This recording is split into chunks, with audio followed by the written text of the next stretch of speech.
Hello and welcome back to my channel. I'm Jen and this is Literary Love 123, where I like to drink coffee and use my masters in English to discuss horror and other genres from a literary standpoint. But I also like to just have fun talking about books too.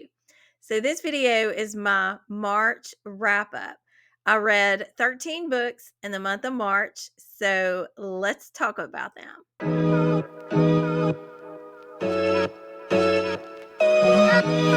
Before we get into the books that I did read, I want to confess something to you all. In my thumbnail, you see A Certain Hunger by Chelsea G. Summers.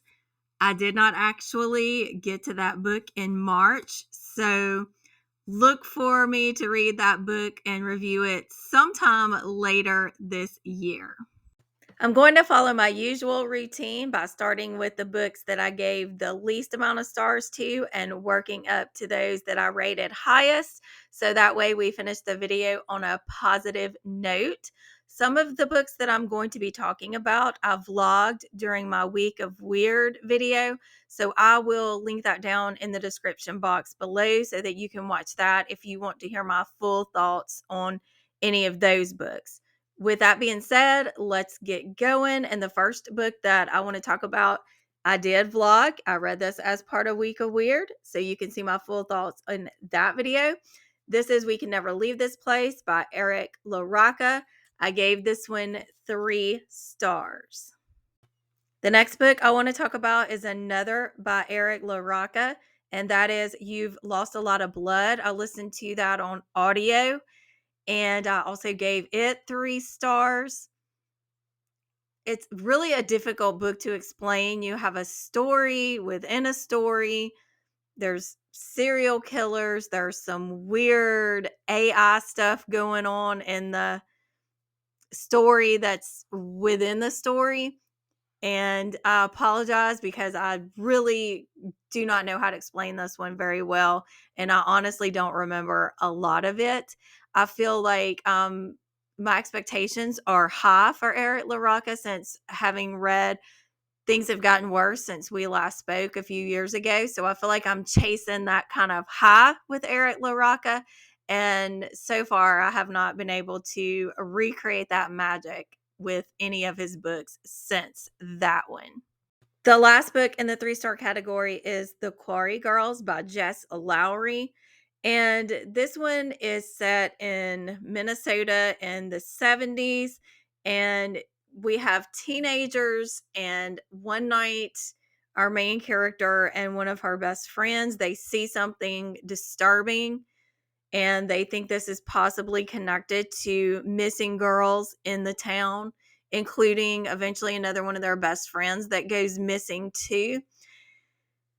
It was, I mean, the story was pretty interesting in some ways, but at the same time, it felt like there were a lot of plot holes and a lot of moments where I was like, seriously. And then there were times where it was extremely melodramatic and also just an excessive use, in my opinion, of figurative language that was very unnecessary and really made it seem to be just a bit over the top. So that's why it only got 3 stars from me. Moving on to the 3.5 category, the first book that I want to talk about is Gothic Hana by Rue Nix. This was strictly an impulse buy for me. I saw some people talking about it on a live sprint on Elizabeth Sagewood's channel. And so I went to check it out, see what it looked like. And when I saw the cover and found out it had these purple sprayed edges, I bought it. It also pulled me in because it was purported to be like a kind of a mix of Dracula meets Beauty and the Beast. It was described as being in the category of dark academia and gothic, but it's a dark romance. And I'm not a big romance reader anyway. And I was definitely, as I said before, pulled in by all the bells and whistles, so to speak. And my favorite part of the book is the way that the beginning of each chapter has quotes from classic Gothic literature. For example, chapter 18 starts with, "I don't know what I don't see, what I don't fear." And that's a quote from The Turn of the Screw by Henry James. And then we have quotes from Dracula, we have quotes from Carmilla. So the quotes from other works of literature were my favorite parts. In addition to the lovely images, there's some really nice artwork in here too. So you have at the beginning of different sections, you have artwork like that. And then you have this kind of artwork, and the end papers are gorgeous. And you have a map. So let's pull that up. Well, I'm going to have to flip through. Da da da. There we go. So that's what really pulled me into it. The story itself was, I mean, it was okay. So we have this young girl who, well, she's not really a young girl. She's like 21, but she's going to this elite, very secretive college called Varenmore, which is obviously a play on Nevermore from Edgar Allan Poe. And she meets this young man who is both a professor and then also a student because he's finishing up his thesis or dissertation.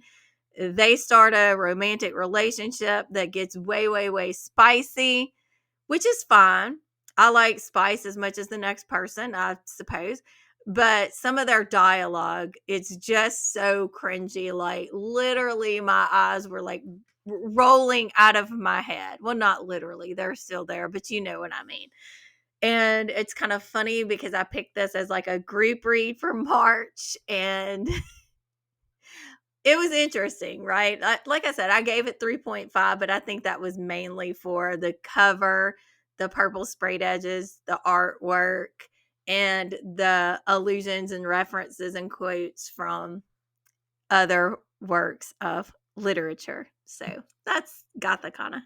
The next 3.5 book that I want to talk about is Wet Feast at Night by T. Kingfisher. So this one was a bit of a letdown for me. I really enjoy T. Kingfisher's books. I loved the first book in this series, What Moves the Dead, which draws from the Fall of the House of Usher by Edgar Allan Poe. So this one, we're following the same main character, and the character this time is returning back to their hometown or village, as it may be. And there are strange things happening where people are dying in their sleep or dying in these really strange ways. It's connected to the idea of sleep paralysis. And I don't really want to say a lot more because I feel like this is so short and it could give away a lot. While there were parts that I definitely did enjoy, it just did not hit me the same way that What Moves the Dead did. And I don't know. That could have been on me. Maybe my expectations were too high. And also, I had recently read another of T. Kingfisher's books, A House with Good Bones, which is actually my favorite T. Kingfisher so far. And I think that just kind of had me set up for failure, maybe, so to speak, with Wet Feast at Night. But I'm glad I read it, and the cover's beautiful, and I will definitely keep reading from T. Kingfisher without a doubt. The next book that I want to talk about is also 3.5 stars and falls into the category of I was a bit let down. This was one of my most highly anticipated releases of 2024. And I only gave it 3.5 stars. And that is An Education in Malice by S.T. Gibson. So I feel like in a similar fashion, I was set up for failure with my expectations just being too high with this one. I freaking absolutely love and was obsessed with S.T. Gibson's A Dowry of Blood, which is like a take on Dracula. This one is S.T. Gibson's spin on Carmilla, but make it in the dark academia genre. And I was missing that lush, beautiful prose that I got in A Dowry of Blood. I just did not find that in this book. In An Education in Malice, we are following Laura as she is accepted into this elite, highly competitive school in Massachusetts. She's from Mississippi, so Massachusetts is quite a ways from home and an entirely different atmosphere. So naturally, she's a bit anxious. Laura is an extremely gifted and talented poet. And in her first day in class with the very charismatic and mysterious De La Fontaine, she recites a poem that grabs the attention of De La Fontaine, but it also grabs the attention of the current star student, Carmilla. And Carmilla is jealous over Laura's talent and especially jealous over the attention De La Fontaine is giving to Laura. Carmilla and De La Fontaine have a certain relationship, and Carmilla is threatened by anyone that may come between them or get involved in some way. So Laura and Carmilla are set out as enemies from that day on. However, as they get to know one another, the enemies may turn to lovers, right? So you may get that there.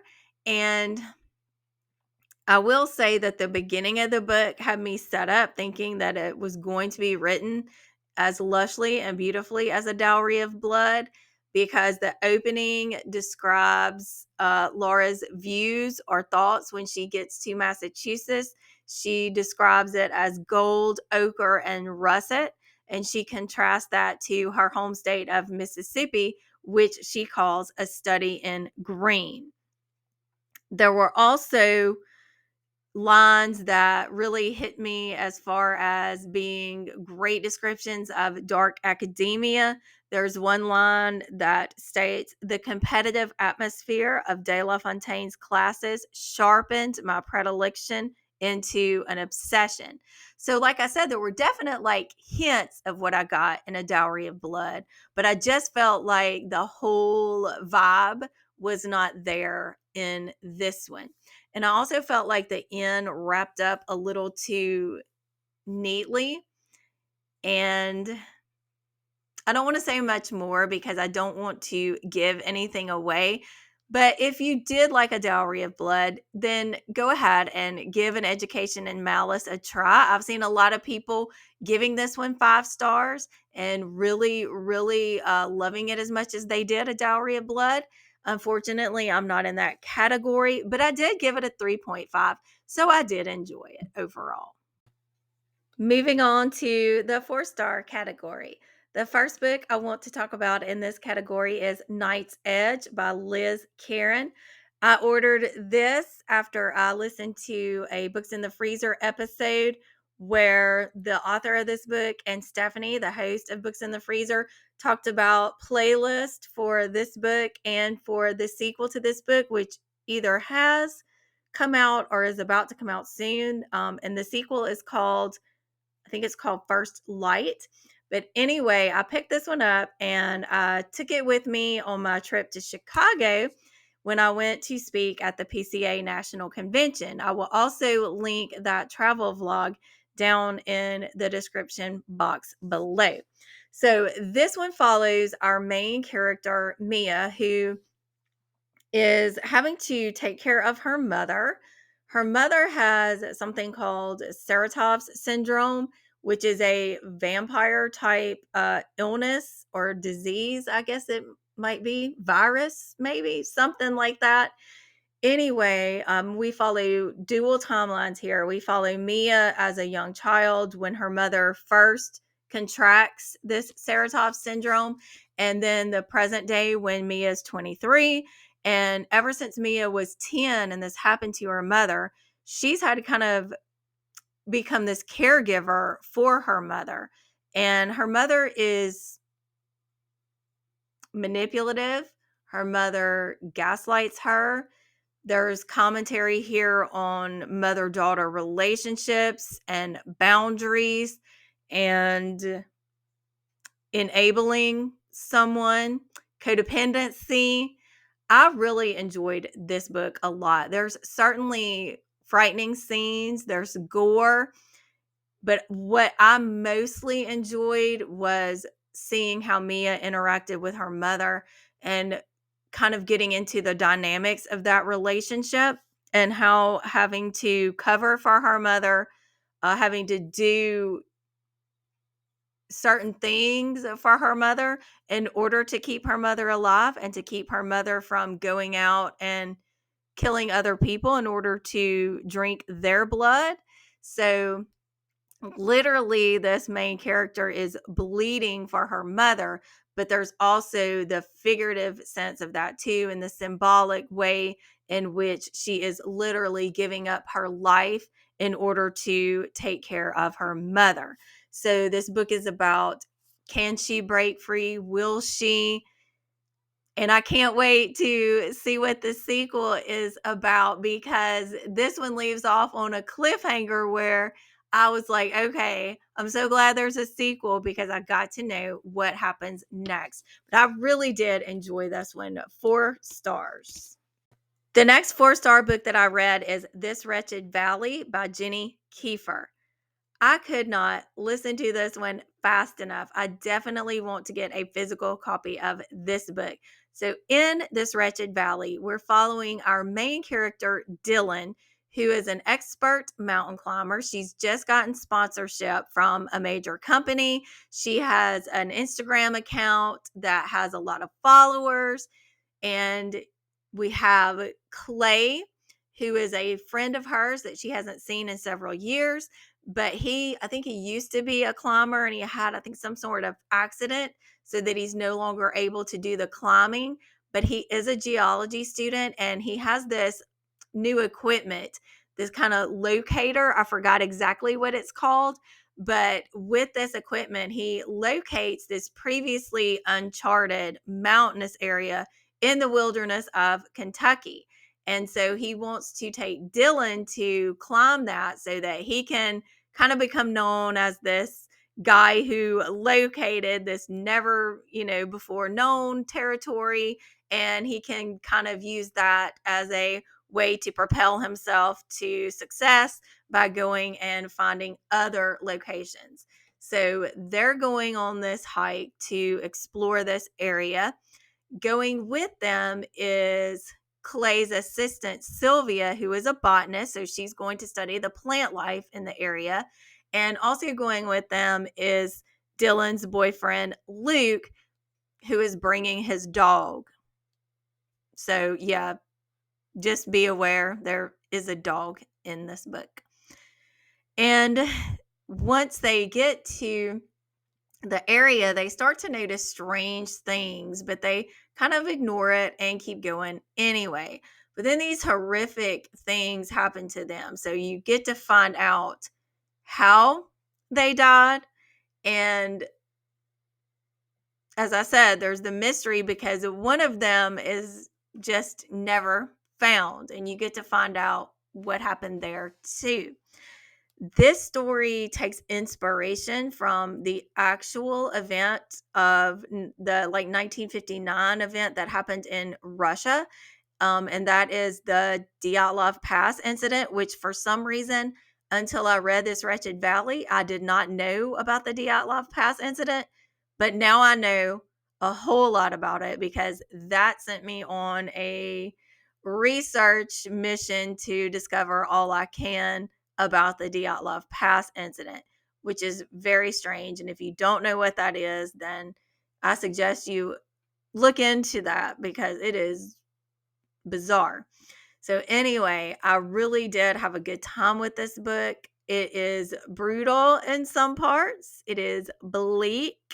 It doesn't hold back on some gore factor.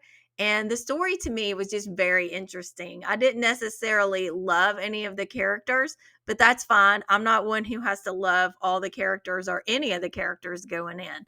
So it was also, in addition to the whole idea of this disturbing and gory, events that unfold, you also have psychological horror too, in the way that people's minds start playing tricks on them, or they turn against each other when they get into these very terrible, horrifying circumstances when it comes to survival. So this one had a lot of different elements that just really, really worked for me. The last 4-star book that I read in March is A Short Stay in Hell by Stephen L. Peck. I gave my full thoughts to that on my Week of Weird vlog. So if you want to know more about A Short Stay in Hell, you can check that out. It's time for the 5 stars. So, the first 5-star book that I want to talk about, I'm really not going to talk about because it's all in my Week of Weird vlog, which you can go check out. But this is The Haunting of Velkwood by Gwendolyn Keist. Gwendolyn Keist is one of my favorite authors. This is my favorite from her so far, and it is a contender to be in my top 5, if not my number 1 spot for my favorite read of this year. Please check this out. Check out my vlog so you can see what it is that I love about this book. The next 5-star book that I want to talk about is Thirst by Marina Yuschuk, and it is translated by Heather Cleary. This book gave me everything that I wanted an education in Malice to give me. This came with the lush prose and the gorgeous imagery and the beautiful storytelling. So let me talk about it for sure. So we follow 2 women. We follow our main character at first, who is a vampire. And then we have a woman in the second half of the book who is mortal, but she's dealing with the illness of her mother. It is a terminal illness, and she is dealing with grief over that. You also have the backdrop of a bloodied history of Buenos Aires. You have mentions of plagues, and all of this gets tied in together just seamlessly and beautifully. So I want to read just a couple of quotes from this book so that you can get the idea about the kind of writing that this book has. So one of the quotes is, "When nights are as dark as a raven's wing, terrors swirl up from the ground to wrap around one's ankles. In this city barely lit by gas lamps, I became one with the night." Then we also have another quote that I want to share with you. "I, seated at the piano, composed music like sinister creatures slithering through the darkness, like ghosts dancing by candlelight, like the dead shedding their souls as if they were dresses fallen out of style." This book is just stunning and beautiful, and I absolutely loved it. And the last 5-star book that I want to talk about is a nonfiction book, Romantic Outlaws: The Extraordinary Lives of Mary Wollstonecraft and Her Daughter, Mary Shelley. So after rereading Frankenstein in February and reading The Villa in February, I just could not get enough of Mary Shelley. So I decided to pick up this nonfiction book. Well, I say pick it up, I actually listened to it on audio. This is by Charlotte Gordon. And this is, according to the description, the first book to tell the story of the passionate and pioneering lives of Mary Wollstonecraft, English feminist and author of The Vindication of the Rights of Women, and her novelist daughter, Mary Shelley, author of Frankenstein. So it weaves their stories together and draws in the commonalities between the two, even though Mary Wollstonecraft died when her daughter, Mary Shelley, was only, I think it was 11 days old. But this book puts their stories, like I said, kind of paralleling each other. We get a section on Mary Wollstonecraft, and then that's followed by Mary Shelley's section, and it goes back and forth like that throughout the book. So I found out a lot of new information about both Marys, and I thought this book was really well done. It was very interesting. It gave a lot of information, but it did so in a really fascinating kind of way. And if you would like to know more about Mary Shelley or Mary Wollstonecraft or the Romantic era or the struggle for women's rights during that era, then I highly, highly recommend this nonfiction book. And finally, I read a short story in March titled The Sandman by E.T.A. Hoffman. I read that for the week of weird, so you can hear my thoughts, however scattered they may be, in that week of weird vlog. And I put this at the end of the video because I still have not rated The Sandman, and I don't know if I ever will rate it. Again, like I said, if you want to hear my thoughts about it, you can go watch that week of weird vlog. But this is it for March. I had a very busy month. You may have noticed my travel vlog where I went to Chicago. That was March 26th through 30th when I attended and presented at the PCA National Convention. So that took up a lot of my time in March. I hope this wrap up video has been at least somewhat coherent. I feel like it's been a bit all over the place, but that's kind of where my brain is right now. So I hope you had a good reading month of March. I would love to know what your favorite books are. If you read any of the books that I read, what did you think of them? Have I encouraged you or possibly discouraged you from picking up any of the books I talked about? So thank you so much for watching. Let me know in the description box below the answers to the questions that I asked, and I would really appreciate it if you would like this video, hit subscribe, hit that bell so you'll never miss a video from me. Thank you. Bye.